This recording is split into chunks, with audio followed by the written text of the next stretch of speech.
d'un colis en provenance de chez Momox, hein, vous reconnaissez l'emballage type de chez Momox.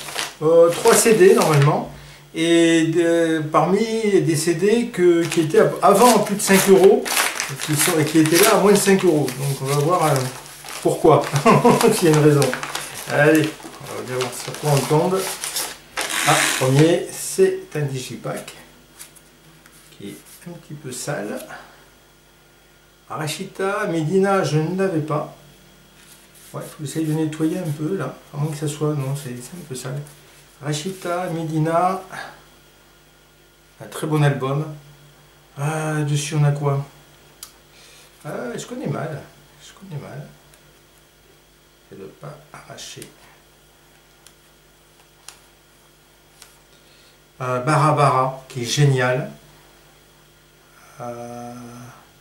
Après, c'est pas trop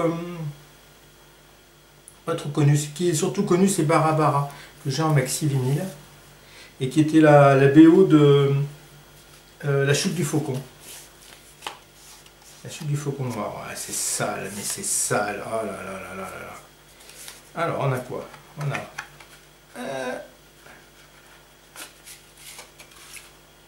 un livret. Qui se déplie. Alors, voyons voir ça. Hop là. Oh. C'est grand. Hop là. C'est pas mal. C'est plutôt sympa, je trouve, comme présentation. Donc ça reprend bien les titres avec les crédits et le dos. En négatif. On a les paroles des chansons. Alors ça, c'est plutôt sympa. C'est un album de quelle année? Je ne sais plus, Medina. Je dirais que c'est la fin des années 90. Je ne sais pas si j'ai bien plié. Ouais, comme ça plutôt. Donc ça, c'est plutôt bien. Là, ça se réouvre. C'est bien. Ça fait une chouette présentation. Et là, on a quand même le CD. Ça peut servir.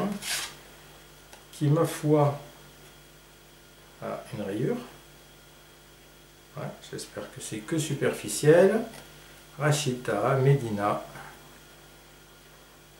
Donc c'est quoi? C'est fin des années 90 ou début 2000? 2000, voilà. Donc belle présentation. Une petite rayure sur le CD qui n'inspire pas confiance. On verra à l'écoute. Tac. Mais c'est plutôt sympa. Voilà, pour compléter. Et ça, je crois que c'est pas sorti en vinyle, hein, c'est sorti qu'en CD. Ensuite, oui. Alors, j'ai pris, il y a bien marqué 2 CD, et sur le site de Momox, il y avait marqué 1 CD. Et je me suis dit, c'est pas possible. J'espère qu'il n'y a pas un CD dedans, quoi. Et s'ils ont marqué 1 CD, je pense que c'est une erreur. Pas courant. Il est aussi sorti avec ensemble double CD et DVD, mais il est beaucoup plus cher, donc je vais me contenter pour l'instant du double CD.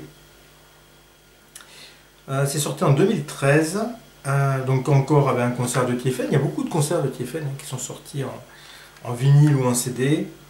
Dessus on retrouve les titres phares, Sweet Amanite Follow It Queen, elle est bien. Lorelai Sebastocha, Soleil cherche futur, Mathématiques souterraines, Autorisation de délirer, Alligator 427, qu'est-ce que je l'aime celle-là. La fille du coupeur de joint.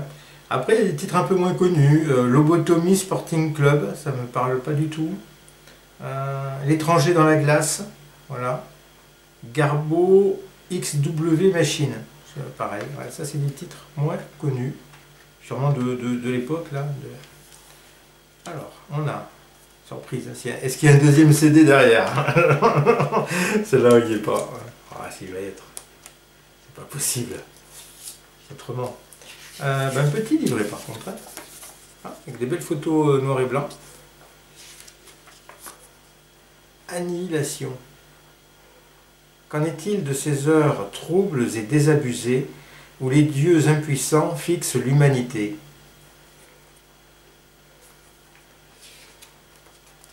On est toujours dans les temps troubles et désabusés. Enregistré le 9 décembre 2011 au Zénith de Nantes. Ah non. Bon, petit livret. Premier CD, et j'espère pas dernier. Non, il y en a un autre. Tac, avec un corbeau. Ah, CD impeccable. Homo Plebis Ultimate Tour. Donc, c'était censé le dernier ultime. Ça s'ouvre comment? Ça s'ouvre comme ça, non? Ouais. Et deuxième CD. Toujours avec le corbeau. Et toujours impeccable. Ah, bien. Il était peut-être un peu plus cher celui-là. Je ne me rappelle plus. Mais voilà, ça fait partie des CD que je voulais. Alors, il était un peu plus cher que 5 €. Il devait être à 6 ou 7, je crois. Voilà.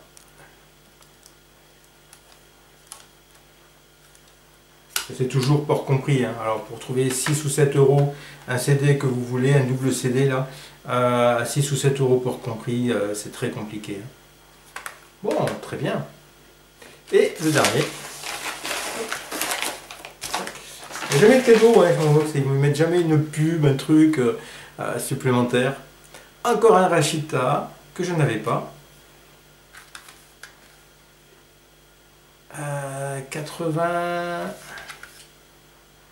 1993. On retrouve des titres comme D'abord, Indie, qui est vraiment très bien. Alors Indie, il a d'abord joué en instrumental, et après il l'a chanté. Alors là, il y a la version instrumentale dessus.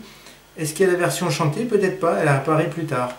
Dessus, il y avait le tube, Yaraya, et comme il le dit lui-même dans une interview, en 93, quand il sort ce CD, Yaraya n'a aucun succès. Voilà. Et Raya va avoir du succès quand il va l'interpréter avec 1, 2, 3 Soleil.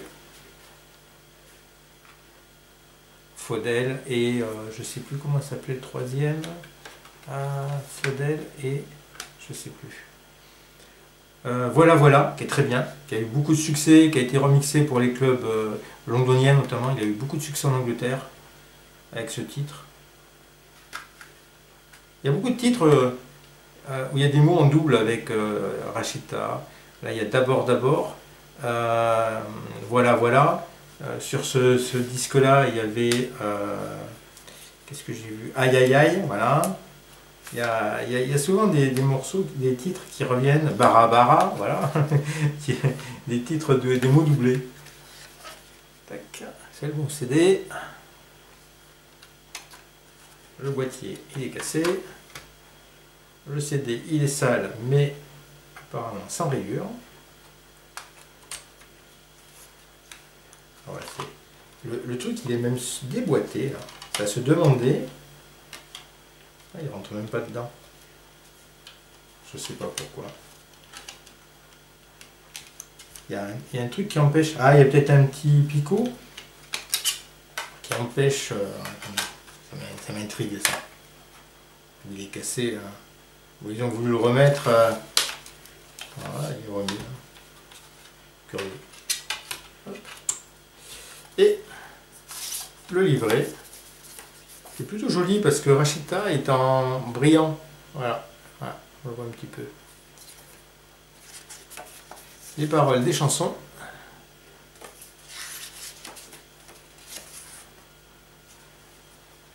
D'abord, faut qu'on se mette d'accord. D'accord, sur notre sort. Je doute, peut-être à tort. Je crains notre désaccord. Bon, pas beaucoup de photos. Produit par Stevie Village. C'était son producteur attitré pendant de nombreuses années. Bon, mais voilà, 3 CD, mais 3 très bons CD qui viennent bien enrichir la collection de Taha et de TFN. Voilà, merci.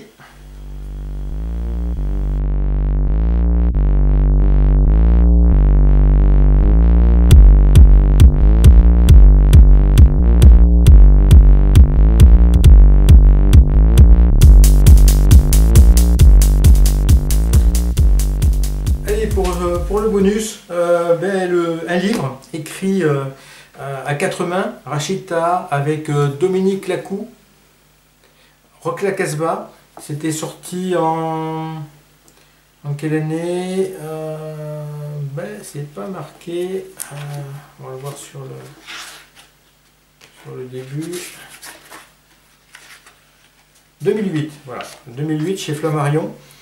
Un livre que j'ai commencé à lire, que j'ai pas tout à fait fini, mais bon, j'en suis presque à la fin. C'est pour ça que je peux vous en parler. Un livre en demi-teinte, je vais dire. C'est déjà le seul livre sur Rachita de son vivant, à ma connaissance. Je crois qu'il y a un autre livre qui est sorti, mais après sa mort. Comment dire? Il y a du bien et du moins bien dans ce livre. Le bien, c'est que ben déjà, ça a le mérite d'avoir été écrit en partie par Rachita, ou répondre aux questions de Dominique Lacou. En tout cas, c'est pas une interview, hein, c'est comme si c'était Rachita qui écrivait à chaque fois. Mais voilà, il a participé à son propre livre. Donc ça, au moins, il n'y a pas de conneries ou de dire ah mais là l'auteur a voulu dire ça. Non, non, là c'est Tara qui s'exprime. Le deuxième bon côté des choses, c'est qu'on a des textes inédits de Rachita dans le livre. Donc des textes qu'il a écrits. Alors est-ce qu'il voulait en faire des chansons ou non, ou c'était juste des poèmes? C'est pas trop bien expliqué. Mais par exemple, je vais vous lire un texte. Je n'aime rien, j'ai de la haine. Je n'ai plus d'endroit et plus d'espace, ne vois plus mes doigts et perdu toute trace. Réfugié dans ma chambre, mes draps sont sales, ne veux rien entreprendre, je crache et je râle. Dans la foule, je ne suis personne, zombie et invisible, je hais les fruits, surtout les pommes, tel un serpent, je rampe, je suis nuisible. Voilà, etc., etc. Je ne vais pas vous lire. C'est un gros livre, hein, 350 pages. Vous voyez, bien écrite. Hein. Ensuite, quel autre intérêt? Eh bien, on suit, j'ai envie de dire partiellement, mais on suit quand même la biographie de Rachita, qui parle de son enfance, qui parle de sa jeunesse, de ses premiers pas dans le monde de l'industrie musicale, ses voyages, ses nombreux voyages, etc., etc. Donc il parle aussi beaucoup, et même peut-être même plus, de ses croyances, comment dire, de sa vision un peu du monde, de ses amis, voilà, il parle pas mal surtout de lui par rapport au monde qui l'entoure. Voilà. Ça, c'est le bon côté du livre. C'est le bon côté. Le mauvais côté du livre, j'aurais dû prévoir un petit peu des... j'ai pas préparé, sinon je couperai la vidéo.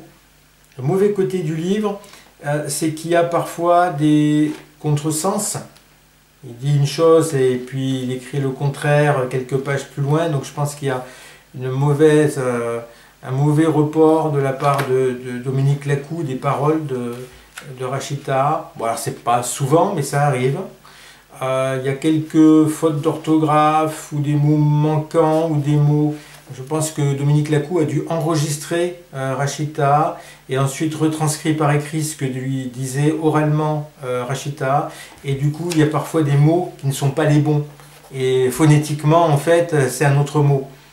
Alors pareil, ça n'arrive pas souvent, mais on est chez Flammarion, quoi. On n'est pas chez un éditeur perdu au milieu de la campagne, c'est Flammarion. Hein, voilà. Autre chose qui m'a gêné, c'est le côté un petit peu foutraque du livre. On suit plus ou moins un fil conducteur au départ sur sa jeunesse et ensuite ses premiers pas dans le showbiz, mais on perd un peu l'histoire à un moment donné, on perd un peu le fil de l'histoire. Et on part dans beaucoup de trucs que Rachita a certainement envie de dire, mais en tout cas ça ne s'articule pas bien dans le livre. Donc on saute du coq à l'âne et on ne sait pas vraiment qu'il veut dire.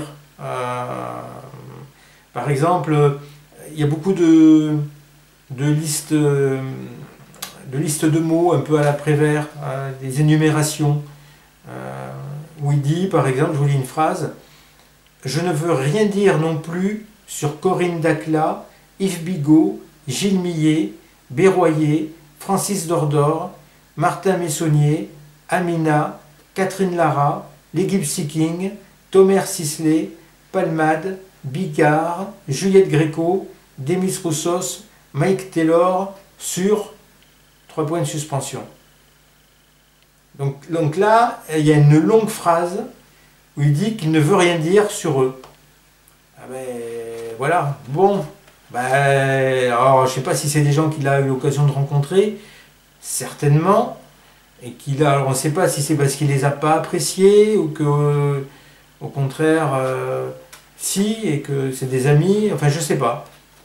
On va dire qu'il parle plutôt de ses amis, donc il n'a pas dû les apprécier, mais enfin bon, voilà, il y en a beaucoup des citations comme ça, où il cite des mots à la suite les uns des autres et on ne comprend pas ce qu'il dit. En tout cas, moi je ne comprends pas. Donc ça, il y a des très belles parties dans le livre qui sont vraiment super bien écrites, super bien rédigées, qui sont passionnantes et elles sont entachées par régulièrement comment dire, des élucubrations. On va dire. Pour moi, c'est des élucubrations parce que je ne sais pas où il veut en venir. Je ne comprends pas.